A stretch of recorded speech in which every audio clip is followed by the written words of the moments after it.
దేవుని బిడ్డలారా, చదవబడినటువంటి వచ్చిన భాగంలో ఒక మాటను మనం చదువుకున్నాం.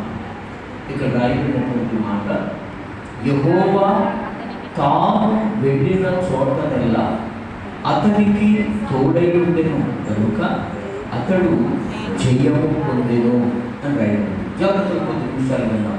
రైతు అందరూ చూడండి, వాక్యాన్ని వినడానికి మీ మధ్యని స్థిరపరచుకోవాలి. వాక్యం చెప్పేటప్పుడు ఎవరితో ఎవరు మాట్లాడకూడదు, గట్టిగా ఉండకూడదు. చక్కగా వాక్యాన్ని ధ్యానించాలి. చదివినటువంటి వచ్చిన భాగం, యెహోవా అతనికి తోడై ఉండెను కనుక తాను వెళ్ళిన చోట నెలను అతడు జయము పొందాడు. ఈ ఉపవాస ప్రార్థన పండుగలు దేని కొరకు అని అంటే, మన యొక్క వ్యక్తిగత జీవితంలో, ఆత్మీయ జీవితంలో అన్ని విషయాలలో కూడా జయాన్ని పొందాలి.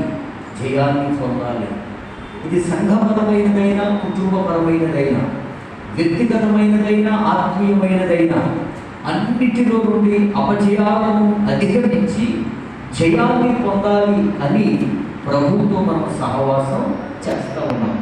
కాబట్టి ఈ మాట వినినప్పుడల్లా చాలా సంతోషం కలుగుతుంది. జయము అనే మాట మన ఆధ్యాత్మికమైన జీవితాన్ని బలపరుస్తుంది, మన ఆధ్యాత్మికమైన జీవితాన్ని ఉత్తేజింపచేస్తుంది. జయం అనే మాట మన ఆత్మీయ జీవితాన్ని సంతోషానికి గురి చేస్తూ ఉంది. కాబట్టి ఇటు జయము నేను కూడా పొందాలి, ఇటు జయము మేము కూడా పొందాలి. మా బిడ్డల విషయంలో జయాన్ని మేము చూడాలి, మా యొక్క కుటుంబ పరిస్థితుల మధ్య మేము జయాన్ని చూడాలి, మా ఆధ్యాత్మికమైన ప్రయాణంలో మేము జయాన్ని చూడాలి అని ప్రతి ఒక్కరూ విజయము కొరకు, జయము కొరకే ఎదురు చూస్తూ ఉంటారు. కానీ ఎవరు కూడా అపజయముల గురించి ఆలోచన చేయరు. అయితే ఈ మాట ఇక్కడ రాయబడిన మాట ఏంటంటే, యెహోవా అతనికి తోడై ఉండెను కనుక తాను వెళ్ళిన చోట నెలను అతడు జయము పొందాడు.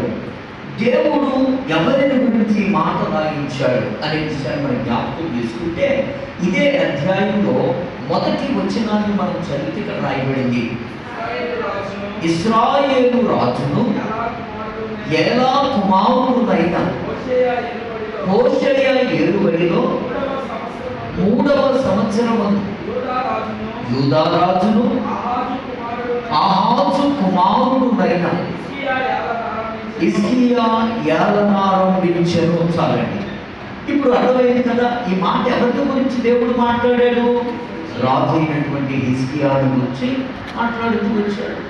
ప్రియ దేవుని బిడ్డలను గమనించండి, హిజ్కియాను గురించి దేవుడు మాట్లాడిన మాట ఏంటి అని అంటే, ఎవరి తాను వెళ్ళిన చోట నల్లను ఏం పొందాడంట, జయం. మన ఆధ్యాత్మికమైన జీవితంలో ఇన్ని సంవత్సరాల విశ్వాస జీవితంలో ఎన్నో ప్రయత్నాలు మనం చేస్తాం, ఎన్నో ప్రయాణాలు మనం చేస్తాం, ఎన్నో రకాలైనటువంటి ప్రయత్నాల గుండా మనం వెళుతూ వచ్చాం. మన ఆలోచనలు, మన తలంపులు, మన ఉద్దేశాలు ఎవరి అనేకముగా ఉన్నాయి. కానీ వాటన్నిటిలో మనం తేలి చూస్తే జయము అనబడినటువంటివి బహు కొద్దిగా కనబడుతున్నాయి.